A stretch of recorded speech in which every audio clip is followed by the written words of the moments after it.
Dinao était un personnage héroïque qui vécut au 5e et 6e siècle. Il fut directeur de la chrétienté en Angleterre et au Pays de Galles aux alentours du début de la prophétie des 1260 années en 538 après Jésus-Christ. Il dirigea l'Église pendant sa rencontre critique avec Augustin, le fondateur de l'Église papale en Grande-Bretagne. Il était contemporain de Colomba et il a été formé par lui ici, à Bangor-sur-Dee, au Pays de Galles. Un institut de formation a été établi pour jouer un rôle clé en faisant de ce pays une force puissante pour la vérité et résister aux avancées de Rome pendant des siècles.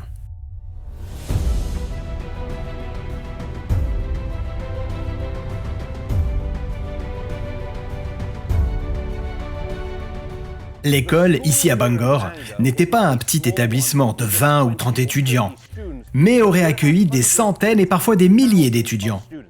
On relate une histoire en particulier peu après la rencontre des dirigeants de l'Église celte avec Augustin et leur rejet de ses enseignements et de son autorité. 1200 étudiants missionnaires de cette école furent massacrés. L'Église galloise était l'une des plus robustes et a résisté à une forte opposition.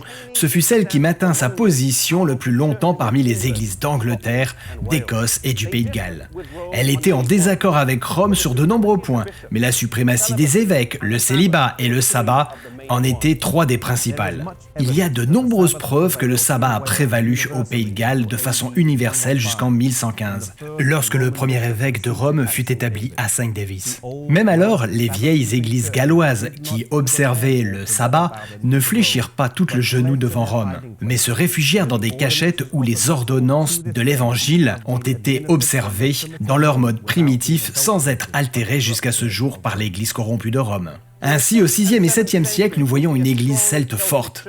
Patrick avait été l'évangéliste de l'Irlande, Colomba celui de l'Écosse, Aidan de l'Angleterre et Dinao avait établi un centre de formation ici au Pays de Galles. Mais l'évangile allait s'écouler de ses rivages pour atteindre l'Europe au travers du ministère d'un homme du nom de Colombanus. Il fut formé ici à Bangor et allait porter la lumière jusqu'en France, en Suisse, en Allemagne et en Italie, établissant des centres de formation sur le continent.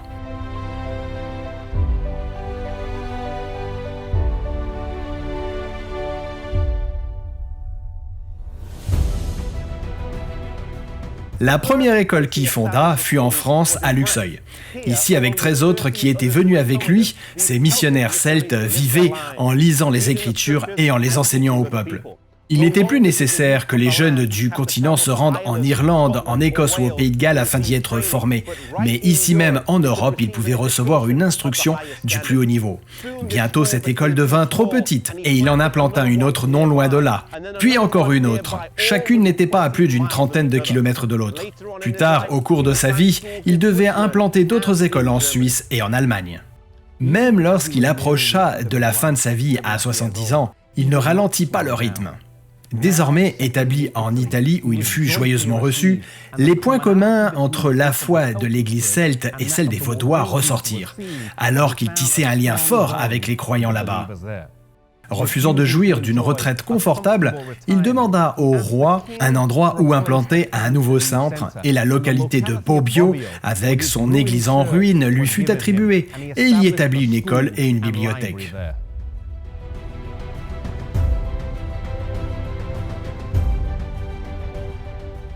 Il mourut un an après avoir fondé l'école de Bobbio en Italie, en 615 à l'âge de 72 ans.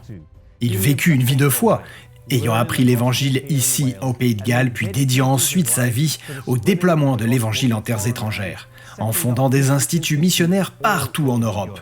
Une chose ressort de la vie de Colombanus. Il travailla pour Dieu jusqu'à la fin de sa vie. Il ne bénéficia pas d'une retraite facile, mais il continua d'avancer. Peu importe qui nous sommes, si nous travaillons pour l'Église ou si nous ne travaillons pas pour l'Église, si nous avons un emploi ou si nous sommes au chômage, que nous soyons âgés ou que nous soyons jeunes, soyons fidèles à Dieu, ou que nous utilisons les talents que Dieu nous a donnés, jusqu'à la fin.